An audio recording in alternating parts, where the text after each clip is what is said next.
I really used to enjoy when my mom do the coffee ceremony. And I will sit with her whatever time it takes to drink coffee with her. We used to talk a lot. We bring everything to the table. But for the last 16 years, I only get the chance to see my parents only one time. I have been a refugee since I got out of my doorsteps in Eritrea. I have been to different countries. You feel that everywhere you go. Everywhere you go, you think about paper, you think about living legally, you think about building a future. It's not easy. As a person, I don't want to be a burden to the society. I want to work. I want to give back. When I arrived in Denmark, I said, this Denmark, as a country, is the last station before heaven.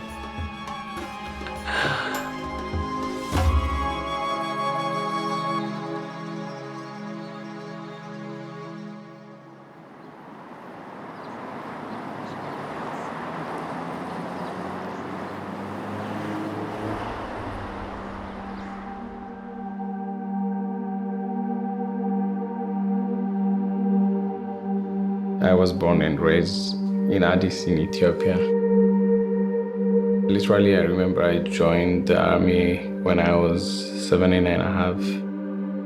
The conflict between Eritrea and Ethiopia, it's an accusation of like two teams. They were like fighting together to bring independence, and they got a splitted ideology, and they drag all the people to a very nonsense war.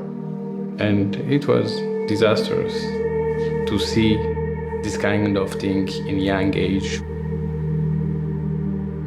I can't see any benefit of that war, losing this much people, friends, neighbors, classmates. I'm grateful that I made it out. Grateful that I'm alive.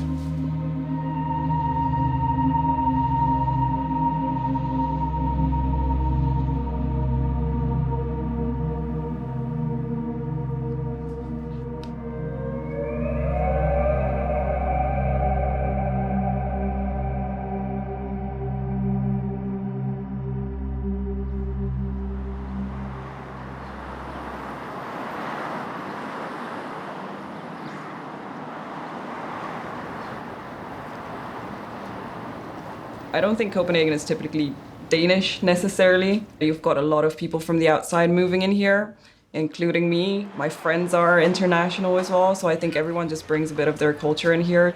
People are coming from everywhere, and in 2015, 20,000 refugees applied for asylum in Denmark. And Teddy is a refugee, and he managed to open a restaurant in Copenhagen. I got my work ethic is from my father. Every morning I have a list. Before I go to bed, I write the things, what I have to do tomorrow. When I arrived in Denmark, the commune find me some institute called Forretning Nydanska.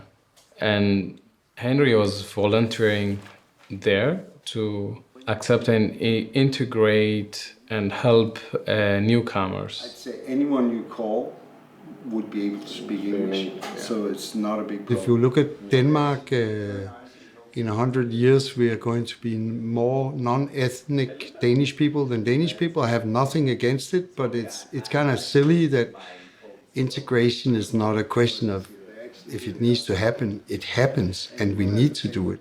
Then I saw this was a refugee, and he had been in a camp in Denmark for 1 year. It was amazing because in half an hour I realized here's a guy who was so grateful just to be here, to be safe, and who said, I don't care what I have to do, I'd like to open my own restaurant. And in 3 months, he had already created things where I thought, how does he get the resources? So I thought, okay, this guy's worth helping. Then you could say he was quite fortunate because I was by chance the CFO of a company that runs 12 restaurants and 5 wine shops. So it's kind of really easy for me to sort of jump in and say, here's what you need to do. The situation is I had to sign the lease right away. Now I'm trying to open the restaurant as soon as possible. When you embark on a project that is so ridiculous, to open a restaurant in such a short time, with everything from formal permissions to getting approval from the food ministry and all the authorities, and it was real simple. We got 0. And at the same time, we wanted to create a place that was really authentic.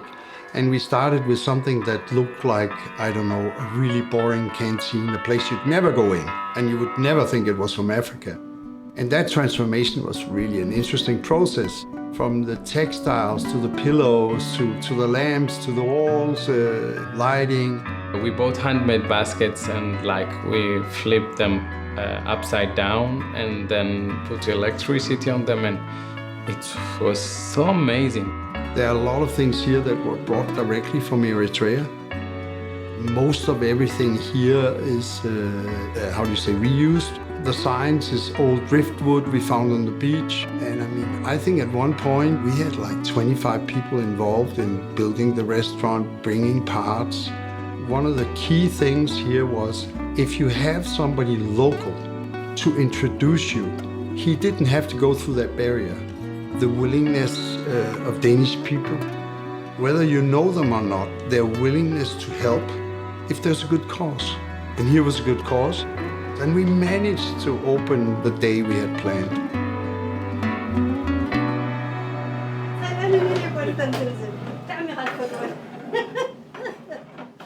You eat here together, you experience food together. It reminds me back home. People came here sitting in the lounge. The smell of the food reminds me my mother. I hope I will make it the way she make it, as tasty as it is. And while I had expectations about Eritrean food, I think the mix of flavors is the most noticeable thing. And even in the plating and then in the food, you see how they mix together, but they're kind of like this colorful kind of painter's palette on the plate as well, which is definitely a thing that I really like about the food. It's not that exotic. It's chicken, it's beef, but it's spiced in a way that you don't get blown away, but it really has a nice taste. It kind of has a warm taste. I hadn't had injera before, which is really the basic, the bread, which you wrap everything in, or not wrap, but you use it actually as your knife and fork. The injera is a little bit sour. It's a kind of sourdough. So injera is made of teff, which a crop grows in the highlands of Ethiopia and Eritrea, and mostly eaten by the people who live in the highlands. And now it's stretching out to the world. People are liking it.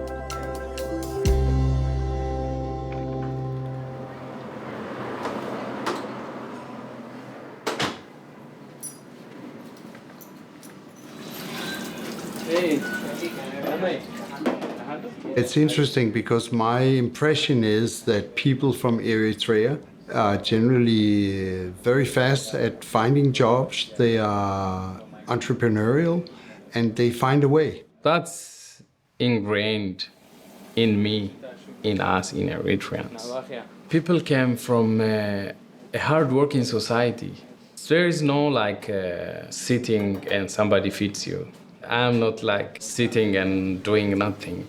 And I wanted to, maybe for my own reasons, also prove to other people that refugees are not necessarily somebody hanging around on the street, stealing stuff or taking money from the system and not wanting to contribute. I have to say, not only was I impressed with Teddy, you could also say he was lucky that he met me. I'm lucky I met him. More? Crazy. I never had any of my other mentees, I think you call them, in my house with my family. You're looking better because you started to get some stomach, and I was like, what the fuck's going on? This here? guy is like... I'm an old man, but you're a young man. He feels like a part of the family now. I mean, it was really a very, very touching experience because his story is ridiculous.